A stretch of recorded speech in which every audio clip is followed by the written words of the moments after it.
Salut tout le monde et bienvenue à la chapelle en ligne. Je m'appelle Juan et je fais partie de l'équipe créative à Montréal.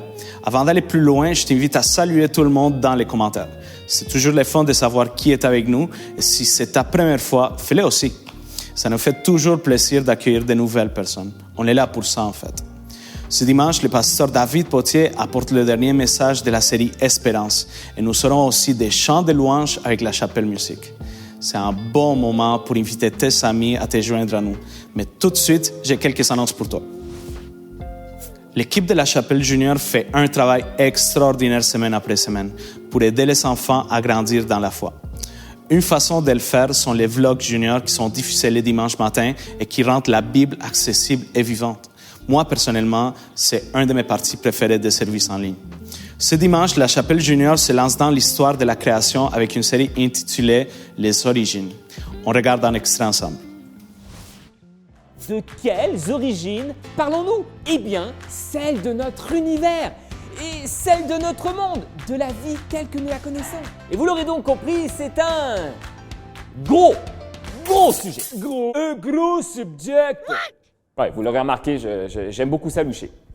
Pour être franc avec vous, j'aurai clairement pas toutes les réponses à vos questions. Sans compter que je n'arriverai pas non plus à mettre tout le monde d'accord sur tous les aspects rattachés aux origines.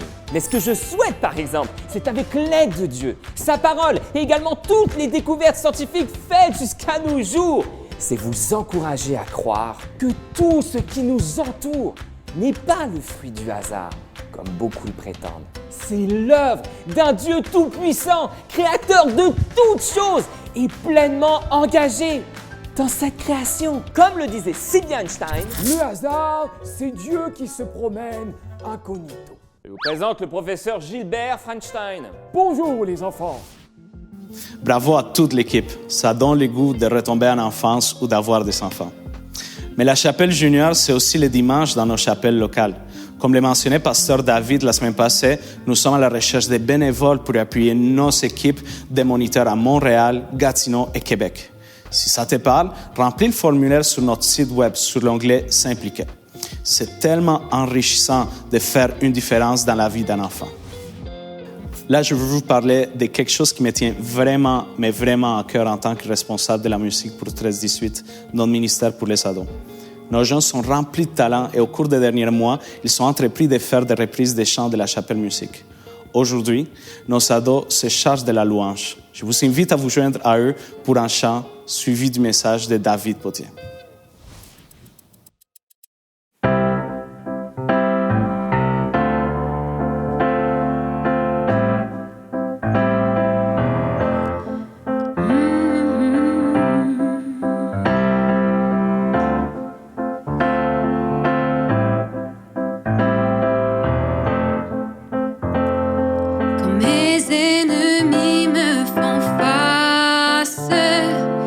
Et que la peur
Bonjour tout le monde, bienvenue à la chapelle en ligne des quatre coins du Québec et de la francophonie. On vous souhaite la bienvenue à l'Église aujourd'hui.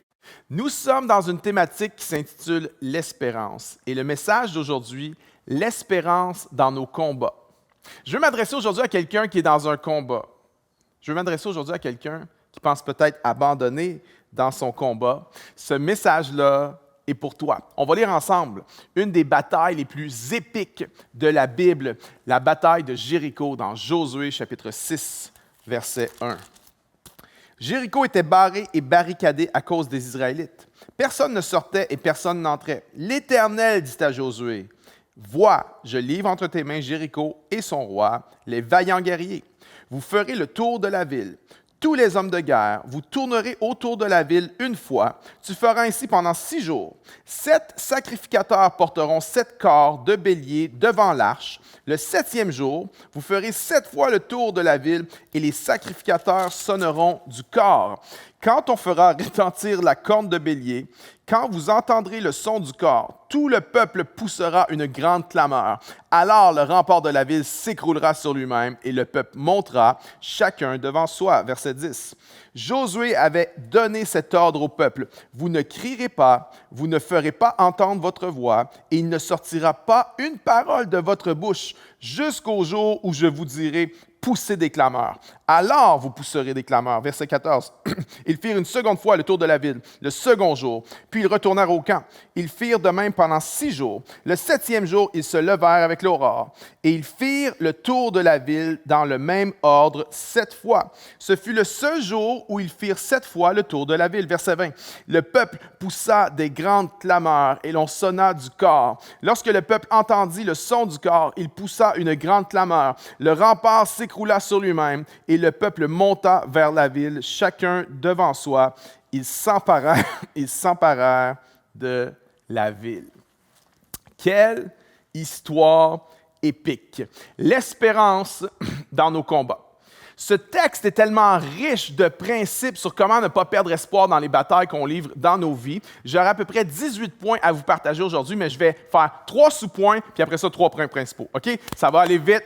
Attachez votre truc avec de la broche aujourd'hui. Premier sous-point, le texte nous enseigne que ce n'est pas parce que nous sommes croyants qu'on est exempt des batailles de la vie. Quelqu'un? Effectivement, lorsque tu donnes ta vie à Jésus-Christ, Jésus ne t'enlève pas du champ de bataille. Jésus te laisse sur le champ de bataille. Mais être en Jésus-Christ te donne un avantage dans tes combats.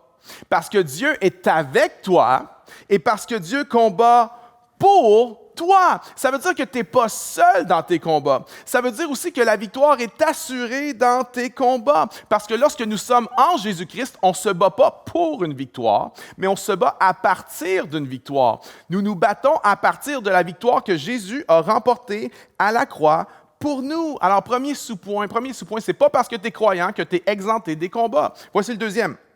Assure-toi de combattre le bon combat. Le bon combat. Parce que plein de gens mènent le mauvais combat. Plein de gens mènent un combat que Dieu ne les a pas appelés à mener. C'est pour ça que l'apôtre Paul dit à Timothée, combat le bon combat. Voyez-vous, il y a des mauvais combats. C'est possible de mener les mauvais combats. L'apôtre Paul dit dans Éphésiens qu'on n'est pas appelé à lutter contre la chair et le sang. Ça, c'est un mauvais combat. On n'est pas appelé à combattre ça. Mais il y a aussi le bon combat. Vois-tu, le bon combat pour toi, ce n'est pas nécessairement le bon combat pour moi.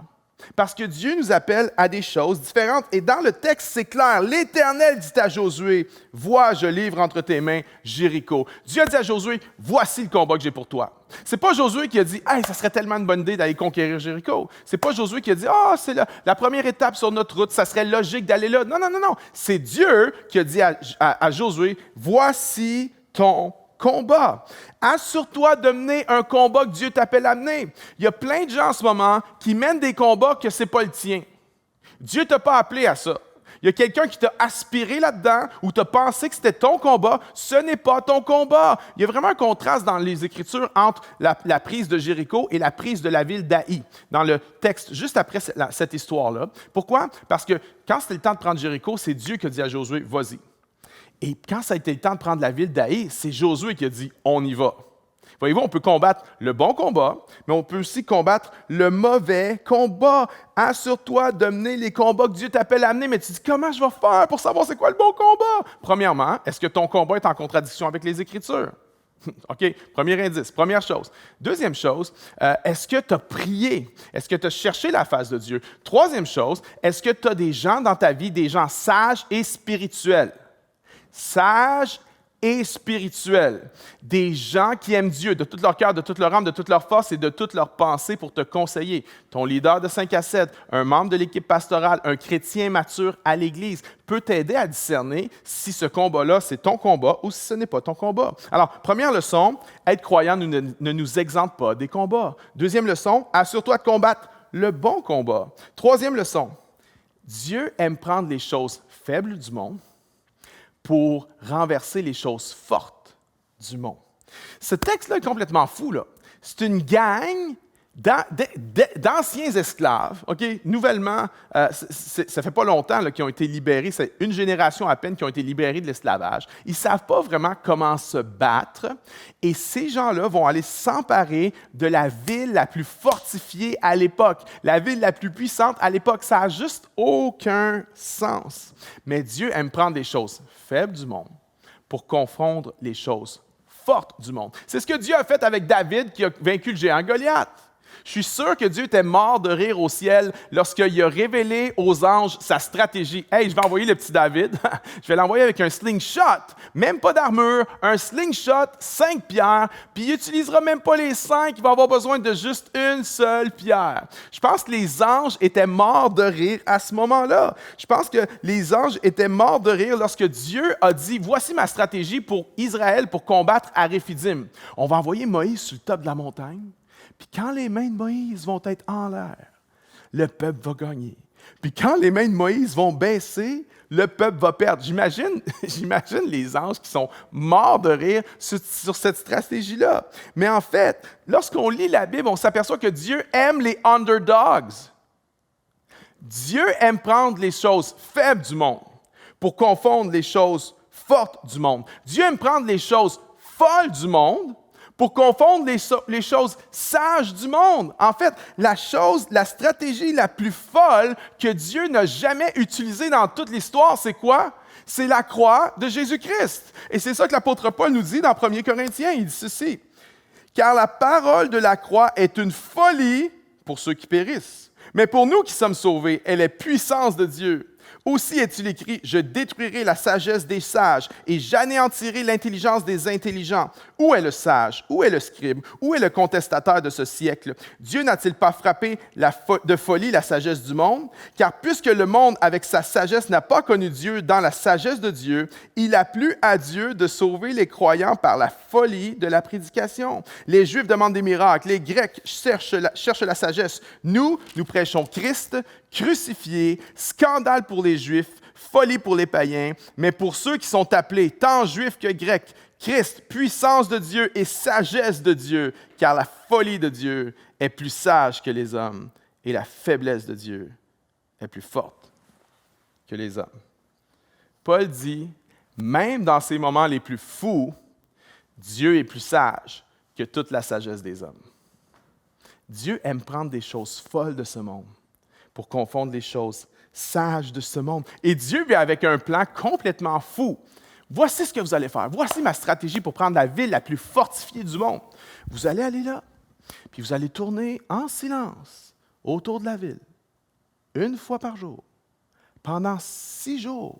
Le 7e jour, vous allez faire le tour 7 fois. On va sonner du corps, on va sonner de la trompette. Vous allez pousser une clameur. La muraille va s'effondrer, puis vous allez vous emparer de la ville. Quelle stratégie complètement capotée, comme on dirait en québécois. Maintenant, voici l'attention. Dieu nous a donné la sagesse. Dieu veut qu'on utilise la sagesse. On voit ça dans le livre des Proverbes, dans le livre d'Ecclésiaste. Mais en même temps, on doit être une Église qui prend la sagesse de Dieu, qui connaît la sagesse de Dieu, puis en même temps, une Église qui est prête à écouter le Saint-Esprit, parce que Jésus a dit « Mes brebis entendent ma voix et elles me suivent ». En même temps, une Église, des croyants qui sont prêts à écouter le Saint-Esprit et prêts à obéir à l'Esprit lorsque l'Esprit demande de faire quelque chose qui est un peu en dehors de la boîte. Un de mes mentors, est pasteur d'une grande église aux États-Unis, 15 000 personnes. Et c'est l'homme le plus sage que je connais. Quand il donne un conseil, c'est comme, tu te dis, mais pourquoi j'y ai pas pensé avant? C'est tellement limpide, c'est tellement extraordinaire. Quand il donne quand ce pasteur-là te donne un conseil, tu es comme, wow, quelle sagesse! Mais lorsque ce pasteur-là me donne un conseil, il dit, voici ce que je pense. Mais il finit toujours en disant, mais si Dieu dit de faire autrement, fais pas ce que je te dis. Voyez-vous, c'est ça la tension entre la sagesse et aussi la direction de l'esprit. Il y a des moments, ça semble fou de faire quelque chose, mais si c'est Dieu qui t'a dit de le faire, il faut que tu obéisses à Dieu. Ça semblait fou lorsqu'on a démarré la chapelle de dire on va commencer avec une salle de 400 places. Ça semblait complètement cinglé, mais c'est ce qu'on a fait. Ça semblait fou, mais c'était la volonté de Dieu pour nous et Dieu a pourvu. Parfois, Dieu va appeler des gens à faire des choses en dehors de la boîte parce que la folie de Dieu est plus sage que la sagesse des hommes. J'ai entendu ce témoignage d'un pasteur en Arizona. Son père n'était pas... Lui, il a grandi dans l'Église, il a grandi dans la foi chrétienne, mais son père est devenu chrétien. Il n'a pas toujours été chrétien. Puis il expliquait la façon que son père a donné sa vie au Seigneur. C'est complètement cinglé. Son père était quelqu'un qui buvait beaucoup, beaucoup d'alcool. Il est allé dans un match de football des Broncos de Denver. Et lorsqu'il était allé dans ce match-là, comme il faisait toujours à chaque match, il buvait. Puis à un moment donné, après quelques minutes, il y a quelqu'un dans le stade qui est passé devant son père. Le gars était habillé avec un costume de clown. Bon, maintenant, tu dis ça n'a rien de si extraordinaire que ça. Dans un match de football, on voit toutes sortes de choses. Oui, mais voici ce qui était vraiment, vraiment différent. Un gars habillé avec un costume de clown, mais dans ses mains, il y avait une affiche, puis c'était marqué « Romains 10, versets 9 et 10 ». Romains 10, versets 9 et 10. Imaginez un gars avec un habit de clown, puis une pancarte qui dit Romains, chapitre 10, versets 9 et 10, puis il se promène comme ça. Son père a eu un moment, c'est comme si, boum, qu'est-ce qui se passe? Un clown, et son père a quitté le match de football pour courir à la maison, trouver une Bible poussiéreuse où il pouvait en trouver une, puis il a ouvert à Romains chapitre 10, versets 9 et 10, qui dit « Si tu confesses de ta bouche le Seigneur Jésus et que tu crois dans ton cœur que Dieu l'a ressuscité des morts, tu seras sauvé, car c'est en croyant du cœur qu'on parvient à la justice et c'est en confessant de la bouche qu'on parvient au salut. » Le gars a donné sa vie au Seigneur sur ce moment-là. C'est complètement farfelu, c'est complètement sauté. Puis nous, quand on entend l'histoire, on dit « C'est fou ». Mais mets-toi à la place du gars qui a mis l'habit de clown. Mets-toi à la place du gars qui dit « Je ressens que Dieu me dirige aujourd'hui à aller au match en habit de clown. » OK, ouais, il y a toutes sortes de choses bizarres. En habit de clown avec une affiche. Romains chapitre 10, versets 9 et 10. Comment? Ça prend juste le Saint-Esprit. Ça prend le Saint-Esprit pour faire une affaire de même et que quelqu'un... Et puis imaginez, ce gars-là a probablement jamais su que quelqu'un qui était venu au Seigneur à cause de son habit de clown et son affiche. Mais il y a quelqu'un qui a obéi à la voix du Saint-Esprit. Maintenant, dépendamment des personnalités qu'on a, on peut se dire « Non, moi je ne ferai jamais quelque chose de même. » Puis on pourrait manquer quelque chose que Dieu nous dit. Puis il y a d'autres personnalités, tu es comme « Oui, c'est tellement extraordinaire. » Puis toutes les idées qui te passent par la tête, tu veux le faire pensant que c'est Dieu. Puis Dieu, il dit... Je t'ai jamais dit ça, mon homme. Je n'ai jamais parlé de ça. Mais voyez-vous, c'est cette tension-là, d'être capable d'avoir la sagesse de Dieu, les Écritures, mais aussi en même temps d'être capable d'être ouvert au Saint-Esprit si le Saint-Esprit nous demande quelque chose qui sort un peu de la boîte. Maintenant, ça c'est ma troisième leçon pré-point. Là. OK, maintenant on va plonger dans le cœur. J'ai 3 points pour vous, rapidement. 3 choses qu'il faut appliquer dans nos vies, 3 principes qu'il faut appliquer dans nos vies pour ne pas perdre espoir dans nos combats. Voici le premier. Le ministère de la présence. Dieu a dit à Josué, « Je livre Jéricho entre tes mains. » Mais la ville est barricadée. Dieu dit, « Voici, je te donne cette ville-là. » Puis là, tu es comme, « Attends un petit peu, Dieu, tu nous donnes la ville ou il faut s'emparer de la ville? » Et Dieu dit, « Oui. » Attends un peu, tu nous la donnes, il faut s'en emparer. Oui, je vous la donne. Et oui, il faut s'en emparer. Ouais, mais Dieu, il y a du monde, là, les Cananéens, les Amoréens, les Phérésiens, les Jébusiens. Là. Dieu dit non, je vous la donne, mais il faut s'en emparer. Je vous la donne, mais vous ne serez pas spectateurs. Vous allez avoir un rôle à jouer. Vois-tu, lorsque tu es croyant, lorsque tu suis le Seigneur, lorsque tu es dans le combat, il faut que tu te présentes. Il y a tellement de gens qui ne se présentent plus aujourd'hui. On veut avoir la victoire, on veut remporter nos batailles, mais on ne veut pas se présenter. Puis il y en a, tu te dis, mais pourquoi ils ont fait le tour 12 fois? Parce que si tu comptes comme il faut, ils ont fait le tour 12 fois avant que la muraille s'écroule puis qu'ils s'emparent de la ville. Pourquoi ils ont fait le tour 12 fois? Ils étaient en reconnaissance militaire? Ils étaient en train de voir c'est quoi les gardes, comment les choses étaient positionnées? Probablement pas. En tout cas, si c'était le cas, après 2-3 tours, tu as catché ce qui se passe. Cette ville est imprenable. C'est impossible de prendre cette ville. Tu ne peux pas monter, tu ne peux pas franchir les murailles, tu peux pas. Il n'y a rien à faire. C'est la ville la plus fortifiée du monde. Mais Dieu leur dit, show up. Viens sur le champ de bataille. Montre-toi sur le champ de bataille. Il y a plein de gens qui ne se montrent plus sur le champ de bataille. C'est le temps de te lever et de te présenter au combat. Il faut qu'on réapprenne à se présenter au combat. On a de la difficulté à se présenter aujourd'hui. Lorsqu'on a un mauvais examen, on a de la misère à se présenter. Non. Tu as eu un mauvais exemple? Présente-toi. Tu as eu un moment difficile? Présente-toi. Tu n'as pas le goût? Présente-toi. C'est plate? Présente-toi. J'ai lu cette citation cette semaine, j'ai dit, c'est tellement ça. La discipline, c'est plate. Travailler fort, c'est plate. Étudier fort, c'est plate. Plate est le lieu de la naissance du succès. Alors, sois donc une personne plate pour le moment.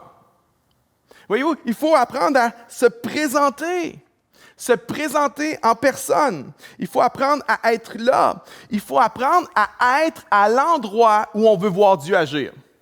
Il faut apprendre à se présenter dans la situation dans laquelle on veut voir Dieu agir. Si tu veux voir Dieu agir dans ton mariage, présente-toi dans ton mariage. Arrête de fuir, arrête de t'étourdir, arrête de fuir les problèmes avec plein de choses à faire ou des sorties. Présente-toi. Si c'est difficile à l'école, tu veux réussir, c'est difficile, présente-toi. C'est difficile au travail, il y a des conflits, il y a des choses que tu demandes à Dieu de gérer, de répondre à tes prières.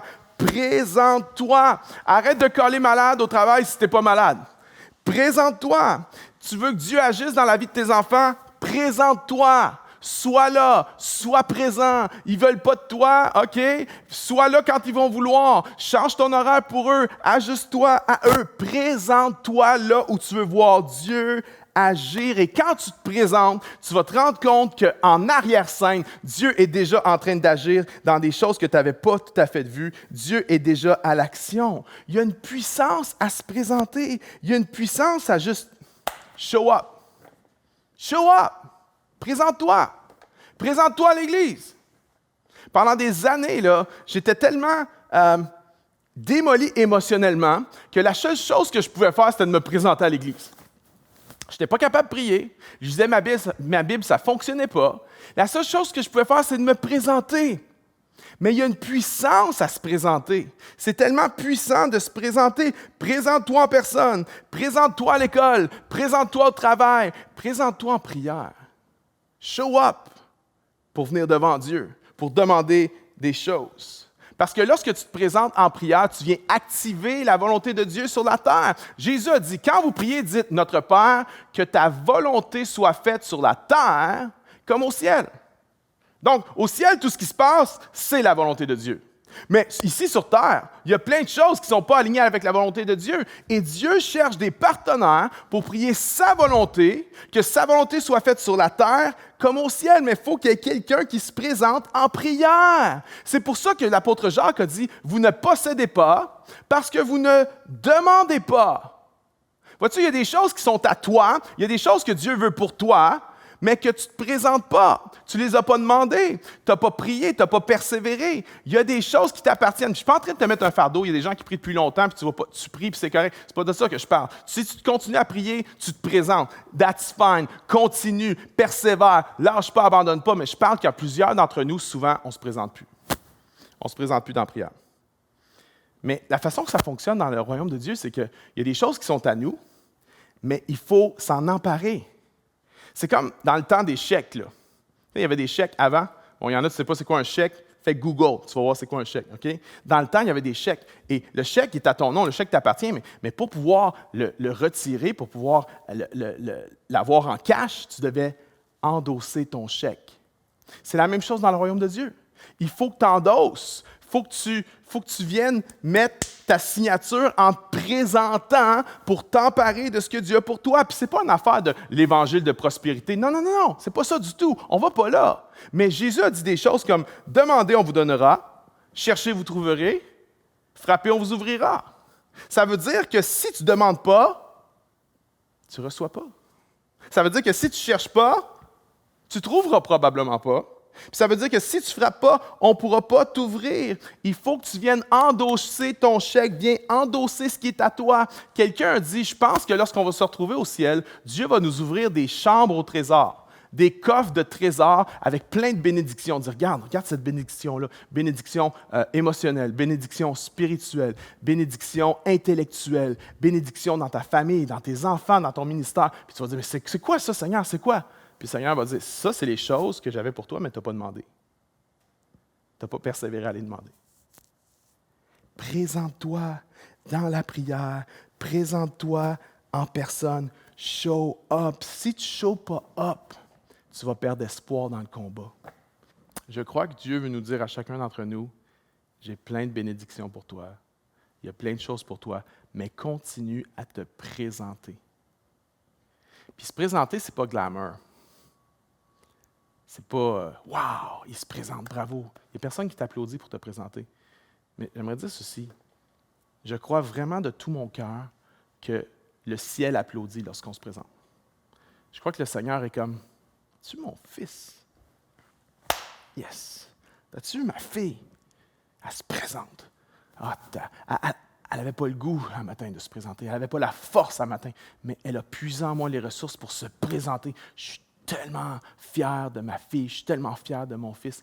Présente-toi. Si tu ne veux pas perdre espoir dans tes combats, présente-toi. Mais deuxièmement, deuxième principe pour ne pas perdre espoir dans nos combats, la pratique du silence. La pratique du silence. Dieu a dit à Josué, il ne sortira pas une parole de votre bouche. Mets-toi à leur place, OK? Ils font le tour de la ville, leurs ennemis sont au-dessus de la muraille, ils se font insulter. La première journée, le monde ne parle peut-être pas, il se dit, mais il y a peut-être une ruse, il y a quelque chose, qu'est-ce qui se passe? Mais après une couple de jours, imagine les insultes, imagine comment on les raille, comment on les ridiculise. Et Dieu dit, zip it, gardez le silence. Pourquoi? Il ne faut pas oublier quelque chose. Cette génération, ce sont les enfants de ceux qui sont morts au désert parce qu'ils n'arrêtaient pas de chialer, parce qu'ils n'arrêtaient pas de critiquer. Cette génération-là, leurs parents, chaque fois qu'ils ouvraient la bouche, c'était du négatif qui sortait. Et Dieu a dit à Josué, probablement qu'il va arriver la même affaire, puis je ne veux pas qu'il arrive la même chose à cette génération. Alors, vous allez apprendre à la fermer. Vois-tu, je crois que souvent, notre plus gros problème, ce n'est pas la muraille qui est devant nous. Souvent, notre plus gros problème, c'est ce qui sort de notre bouche. Notre plus gros problème, c'est ce qui vient nous souiller quand ça sort de notre bouche. Quel dommage nous faisons à nos âmes avec ce qui sort de notre bouche. Il faut apprendre, il faut apprendre à la fermer.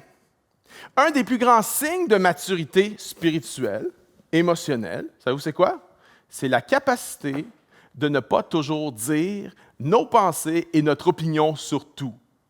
C'est la capacité que, quand tu as encore des arguments, quand tu as encore des choses à dire, mais tu es capable de discerner lorsqu'il faut faire comme « It's done. Je dis rien d'autre. » Un de mes auteurs favoris, c'est Dallas Willard, auteur, philosophe, théologien extraordinaire, un génie, vraiment littéralement un génie. Et on raconte qu'un jour, Dallas Willard était dans un cours à l'université, puis qu'un étudiant est venu le challenger sur quelque chose, mais l'étudiant était dans le tort. C'était pas vrai ce qu'il disait, ça n'avait pas rapport à ce qu'il disait. Et Dallas a juste fait « Ah, OK. » Et après ça, il y a d'autres étudiants qui sont venus le voir et disent « Hey, monsieur, mais pourquoi vous ne l'avez pas repris? C'est pas vrai ce qu'il disait. » Et Dallas a répondu « Je pratiquais la discipline de ne pas avoir le dernier mot. » That's a tough one. Hein? Mais j'ai quelque chose d'autre à dire, puis j'ai raison. Vois-tu? Si tu veux apprendre à ne pas perdre espoir dans tes combats, il faut que tu apprennes à zip. Parce que nos plus grandes sources de découragement, j'aimerais vous proposer que c'est souvent ce qui sort de nos bouches. On n'a pas besoin de tout dire. On n'a pas besoin d'avoir toujours le dernier mot. Tes copines n'ont pas besoin de tout savoir sur ton mari. Tes chums n'ont pas besoin de tout savoir sur ta femme. Tu n'es pas obligé d'exposer tout ce que tu vis et tout ce que tu sens sur les médias sociaux. Ce n'est pas nécessairement de l'authenticité, c'est un manque de sagesse. Tu n'es pas obligé, on doit apprendre à « shut your mouth up ».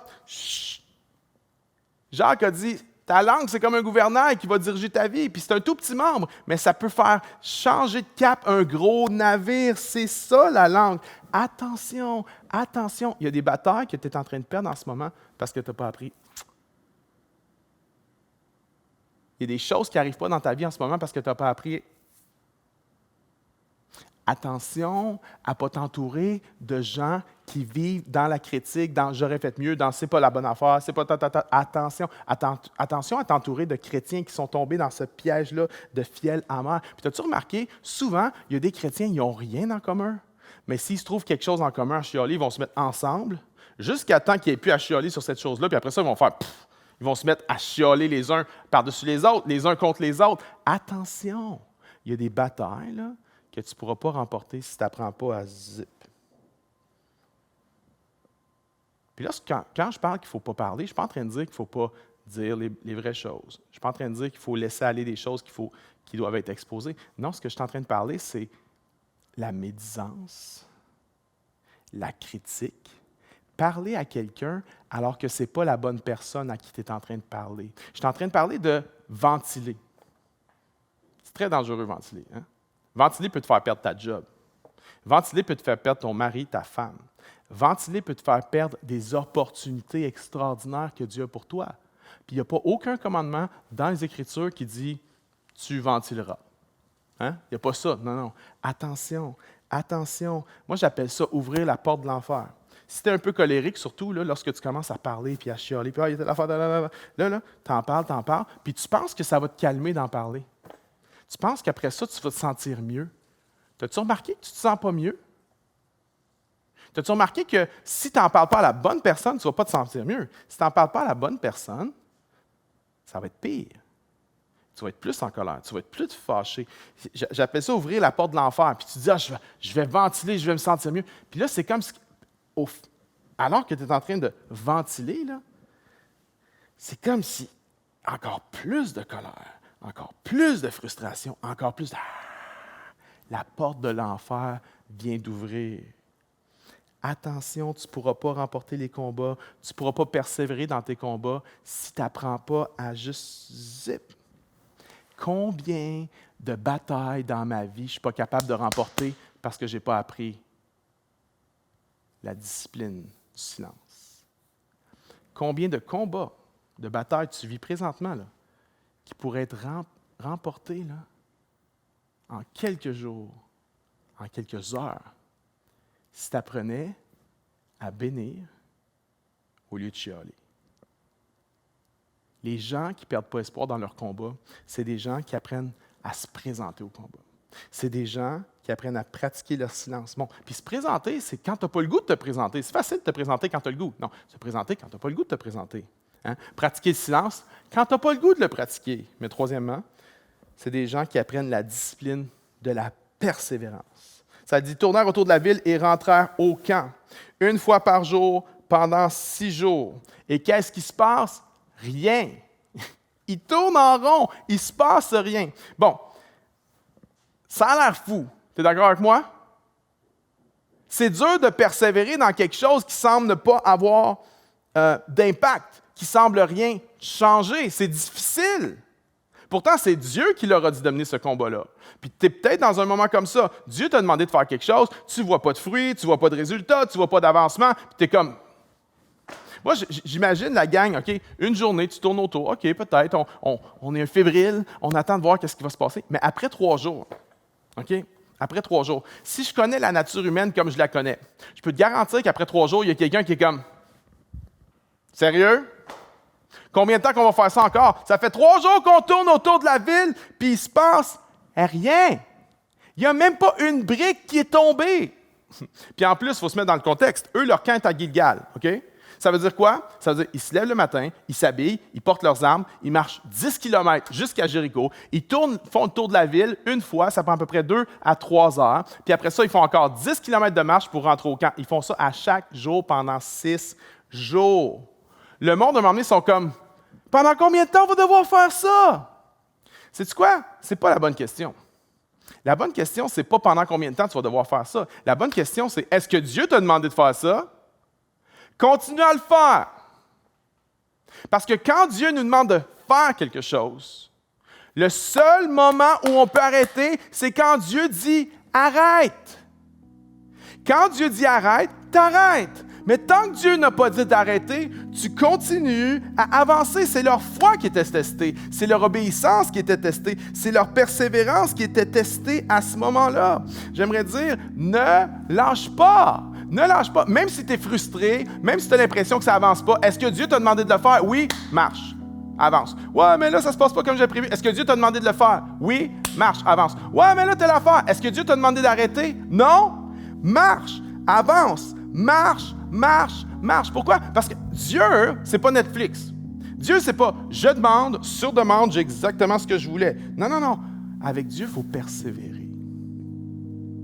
C'est ceux qui persévèrent qui s'emparent des promesses de Dieu. Hébreux 10, vous avez en effet besoin de persévérance, afin qu'après avoir accompli la volonté de Dieu, vous obteniez ce qui vous est promis. Avant, là, les gens qui démarraient des grandes choses, un grand ministère, une grande entreprise, un grand projet, ça m'impressionnait. Pendant longtemps, ça m'a impressionné. Mais savez-vous quoi? Aujourd'hui, là, ça ne m'impressionne plus pas en tout. C'est pas ça qui m'impressionne. Savez-vous ce qui m'impressionne? C'est pas les gens qui commencent quelque chose. Ce qui m'impressionne, c'est les gens qui terminent quelque chose. C'est les gens qui achèvent la course, qui terminent la course, qui ont combattu le bon combat jusqu'au bout. Peut-être que tu es dans une saison que tu veux abandonner, tu veux lâcher, tu es en train de perdre espoir dans ton combat. Peut-être que c'est ton mariage, que tu luttes, puis tu dis, va-tu se passer quelque chose, va-tu arriver quelque chose? J'aimerais dire, présente-toi. Présente-toi en personne, présente-toi dans la prière. Apprends à parler quand c'est le temps de parler. Apprends à taire quand c'est le temps de te taire. Et persévère et continue à marcher. Continue à avancer. Peut-être que c'est concernant ton ministère. Dieu t'a appelé à faire quelque chose, puis c'est difficile, puis ça ne se passe pas comme tu voulais, puis ça ne se passe pas comme tu pensais. Est-ce que Dieu t'a dit d'arrêter? Non. Continue à avancer. Pour tes enfants, continue à prier, continue à avancer. Arrête pas de prier pour eux. Il va se passer quelque chose. Ça n'a jamais été aussi pire. Continue à te présenter. Continue à apprendre à te discipliner, à te taire lorsque c'est le moment de se taire, à parler lorsque c'est le moment de parler. Et persévère, marche, avance, avance, avance. Tu as trop sacrifié. Tu as trop donné pour t'arrêter maintenant. Imagine s'il était arrêté après 6 jours. Imagine s'il était arrêté après 7 jours, 6 tours. Imagine s'il n'avait pas fait le 7e tour, le 7e jour. Imagine s'il n'avait pas fait le 13e tour. C'est le 13e. Imagine s'il n'avait pas fait le 13e tour. Arrête pas. Continue à avancer. Est-ce que Dieu t'a demandé de faire ça? Oui. Est-ce que Dieu t'a demandé d'arrêter? Non. Continue à avancer et tu vas voir Dieu agir. Tu vas voir Dieu remporter des batailles pour toi. Présente-toi, dompte ta langue, persévère et watch bien Dieu agir. Laissez-moi prier pour nous qui sommes dans des combats. Ô Seigneur, je te prie maintenant pour mes amis, mais pour moi aussi. Dans nos combats présents, je te prie que nous ne perdions pas l'espérance. Ton espérance ne trompe pas. Et je prie que chacun de mes frères et mes sœurs qui sont dans une lutte, une bataille en ce moment, puissent s'accrocher à toi, qu'ils ne sont pas anormaux. C'est normal d'avoir des combats. Ils ne sont pas maudits, ils ne sont pas sous la malédiction. Non, non, non. C'est normal d'avoir des combats. Mais Seigneur, en toi, la victoire est assurée. On ne se bat pas pour une victoire, on se bat à partir d'une victoire. Et je te prie de nous aider à apprendre la présence, à se présenter, même lorsque c'est difficile, à apprendre le silence, à apprendre à la fermer lorsqu'il faut le faire et à apprendre à persévérer. Et nous te faisons confiance qu'en ton temps, dans ton moment, toi, Seigneur, tu vas venir détruire les murailles devant nous afin qu'on entre dans nos promesses, qu'on entre dans notre terre promise. Je te prie pour eux, je te prie de les bénir, je te prie de les fortifier dans le nom de Jésus-Christ. Et tout le monde dit Amen. Lâche pas, marche dans le nom de Jésus.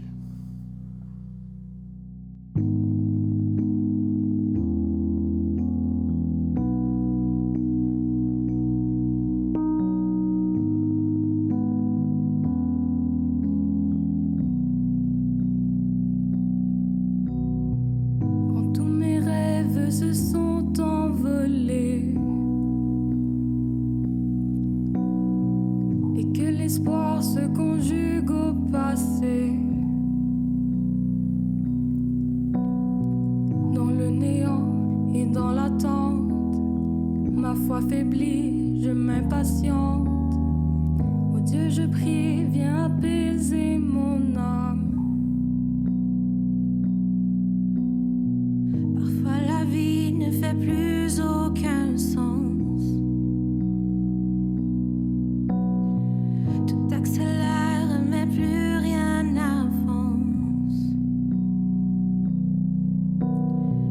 Le souffle court, mes jours s'épuisent. Mes pas sont lourds, la vie défile. Rappelle-moi que tu es toujours là. Je m'attendrai à toi dans la vallée de l'ombre. Je m'appuierai sur toi quand la nuit se fait sombre.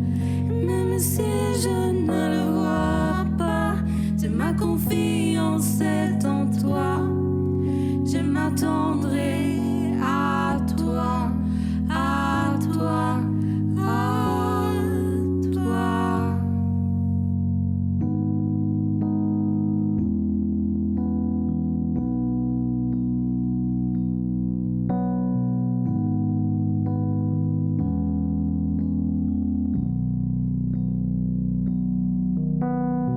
Tu as souffert les clous et l'abandon. Meurtri, blessé, crucifié sans raison.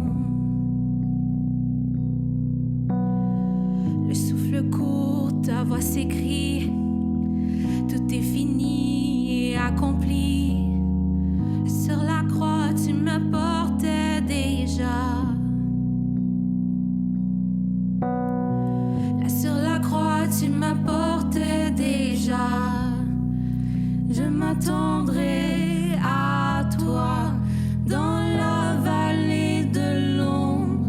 Je m'appuierai sur toi quand la nuit se fait sombre. Même si je ne le vois pas, ma confiance est en toi. Je m'attendrai à toi, à toi, à toi.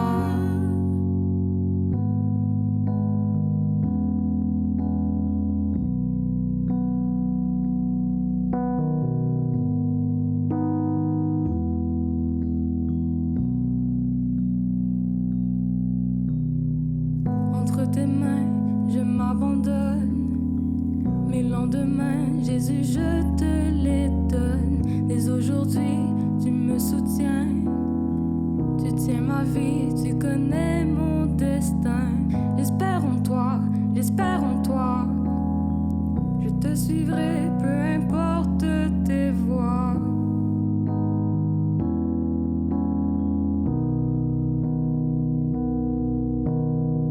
Entre tes mains, je m'abandonne. Mes lendemains, Jésus, je te les donne. Dès aujourd'hui, tu me soutiens. Tu tiens ma vie, tu connais mon destin. J'espère en toi, j'espère en toi. Je te suivrai, peu importe tes voies.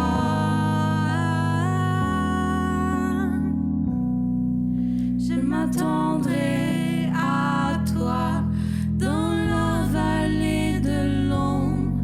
Je m'appuierai sur toi quand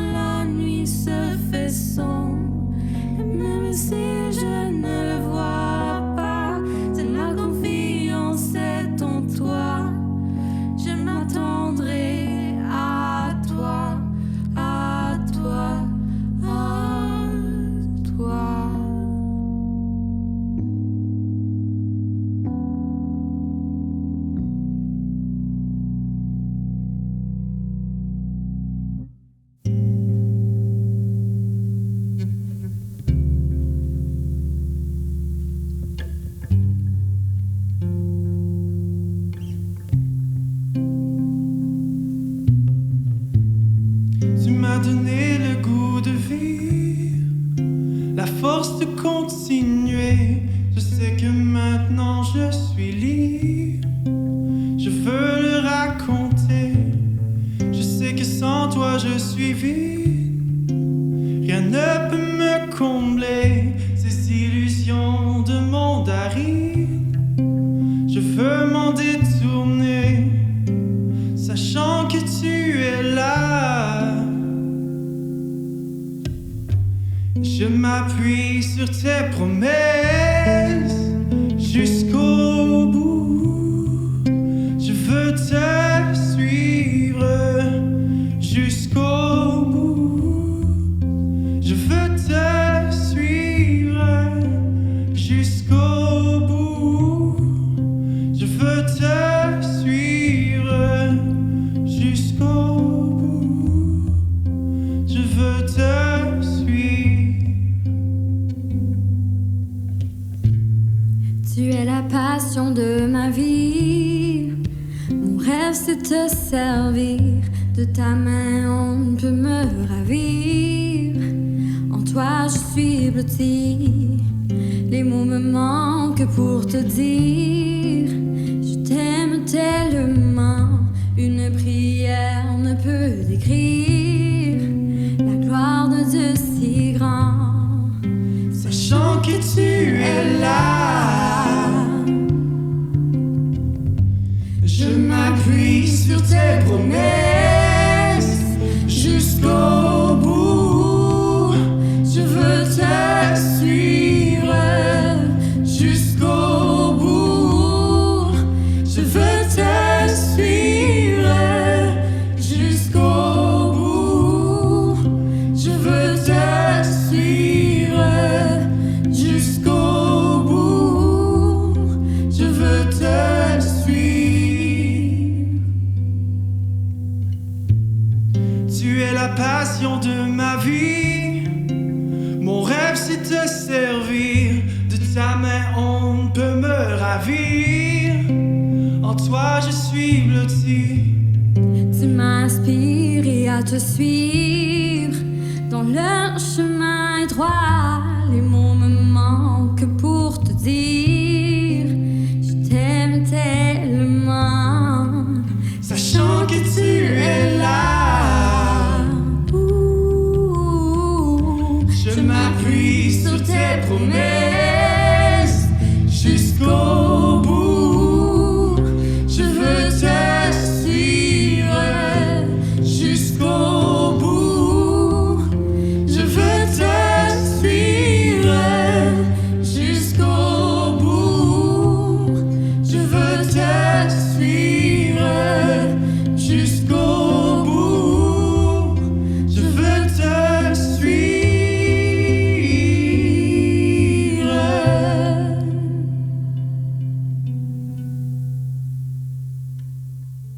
Merci à nos ados pour ce moment de louange. Je suis tellement fier d'eux.